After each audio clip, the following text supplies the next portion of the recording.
How's it going, guys? White Rabbit here. The 2016 halftime show is upon us. And just as is seen in seemingly every passing year, our society is again primed and ready to ingest the propagandized indoctrination showcasing the beliefs and ideologies held by the satanic ruling elite, notoriously known as the Illuminati. You see, a worldwide televised event, such as the Super Bowl, which is viewed by hundreds of millions of people, is a wonderful opportunity for the elite to infuse subtle yet significant indoctrination into the minds of the viewers who never bothered to question the talking pictures flickering on their screen. The Illuminati love showing off their Babylonian mysticism and esoteric symbolism through satanic rituals, and the vast majority of people never even realize what it is that they're watching. But upon realizing that Satan is referred to as the Prince of the Power of the Air, it's really no wonder that the satanic elite would utilize the music industry to showcase these elaborate rituals in a means of propagating their Luciferian dogmas. Whether by way of Madonna's throne, Katy Perry's game of chess, or Beyoncé's split personality, let's take a moment to re-examine the halftime shows of yesteryear to get a fuller understanding of what exactly we're being shown. First of all, it's the Super Bowl. I mean, the Super Bowl is kind of like the Holy of Holies in America, right? So, like, here I am. I'm going to come into the halfway between, like, the church experience, and I'm going to have to deliver a sermon that's going to have to be very impactful. At the time, Madonna may have seemed like an odd choice for the 2012 Super Bowl. But then again, Madonna is no stranger to performing occult rituals during her performances. Whether she's surrounded by demons, dancing with scantily clad nuns who are stripping on poles in the shape of a crucifix, or delivering an occult sermon in probably the most offensive and blasphemous performance I have ever seen in my life. It really shouldn't have been much of a shock to watch Madonna steal the stage for the Super Bowl 46 halftime show as she rode in upon her Illuminati throne. And I'm going to have to deliver a sermon that's going to have to be very impactful.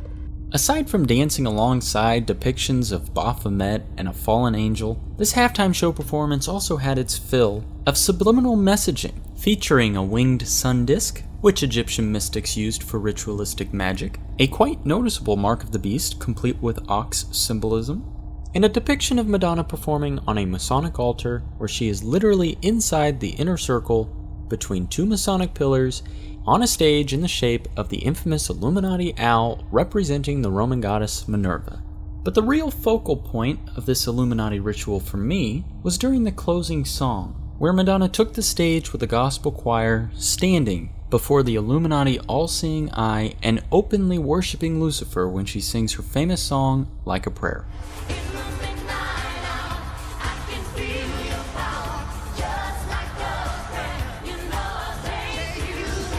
And for those of you who are still a little bit new to this Illuminati stuff, realize that in the Encyclopedia of Superstitions, Folklore, and the Occult Sciences of the World, it is outlined that in order to obtain the power and the secrets of witchcraft, it is necessary to visit a courtyard at midnight and cut off the hand of a recently dead corpse. Furthermore, midnight is actually the witching hour, and the witching hour refers to the time of night when creatures such as witches, demons, and ghosts are thought to appear and to be the most powerful, and black magic to be the most effective. So when Madonna says, which god do you think that verse is talking about? And then when she adds, where do you think she's trying to take you? Switching gears from blatant witchcraft and satanic rituals to the seemingly mundane by comparison performance in 2013 when Beyoncé took the stage at the Super Bowl halftime show. Despite flashing the Illuminati hand sign or the giant illuminated eye taking center stage during the final number, this relatively tame halftime show performance showcased one of the Illuminati's and Hollywood's darkest agendas. I raised my hands up, and it was kind of the first time I felt something else come into me. During this performance, Beyoncé showcased her alter ego, Sasha Fierce. All right, let's talk about the difference between Beyoncé and Sasha Fierce. There's and Sasha Fierce is she's on the CD. Are you on the CD at all? Because the CD is I Am Sasha Fierce, and it's someone different. Yeah. Did you make that name up? I did. Uh-huh. Yes. This agenda penetrates the Hollywood culture and is known by many researchers as MKUltra. And it blows my mind, but that's the culture. It's a culture of fear for sure. And it's a big culture of mind control too. MKUltra mind control rules in Hollywood. If you don't know, Google that and look into it.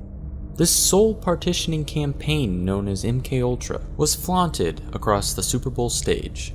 Soul partitioning and MKUltra techniques utilize demon possession by breaking down an individual's psyche into many different fragmented pieces, which are then more malleable and easier for a demon spirit to take possession of. And the victims of this agenda in Hollywood are easy to detect. Roman is a crazy boy who lives in me, and he says the things that I don't want to say.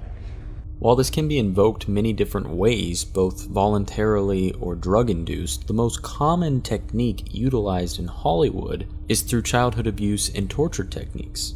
You know, there's a lot of good people in this industry, but there's also a lot of really, really sick, corrupt people in this industry. And there are people in this industry who have gotten away with it for so long that they feel they're above the law.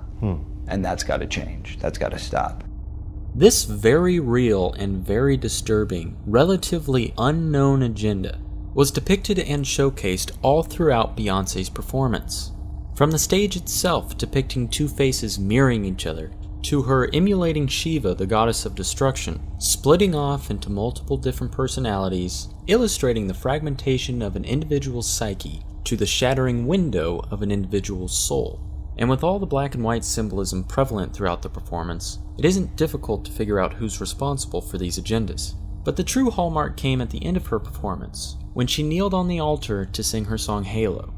What you may not realize is that Halos is the personification of the sun in Greek mythology, and is closely identified with the god Apollo, the god of light. In all actuality, Beyoncé's closing performance was not simply her singing one of her top hits, but in all actuality her giving thanks and praise and worshipping before millions of people the Luciferian god. Closing out our list is the Queen herself appearing in the 2015 halftime show, Katy Perry. That's how I got introduced to the music industry. I swear I wanted to be like the Amy Grant of music. Yeah. But it didn't work out, and so I sold my soul to the devil. As a high-level Illuminati witch, Katy Perry has dabbled in a little bit of everything, from openly practicing satanic rituals on stage, to music videos promoting everything from bestiality to MKUltra, to homosexuality and Illuminati ideologies. She even took her own artistic liberties with the witch from Hansel and Gretel. So when it came time to choose a musical artist to represent the Whore of Babylon, Katy Perry was undoubtedly the obvious choice. Dressed in flames to represent a phoenix, Katy Perry took to the checkerboard stage where the pieces for the ultimate Illuminati halftime show fell into place. Capping off both ends of the performance representing the light of Lucifer, this Freemasonic ritual went right under the noses of the general public. With performances from Coldplay and Beyoncé in this year's upcoming halftime show, there's no telling what the elite have planned for us this year.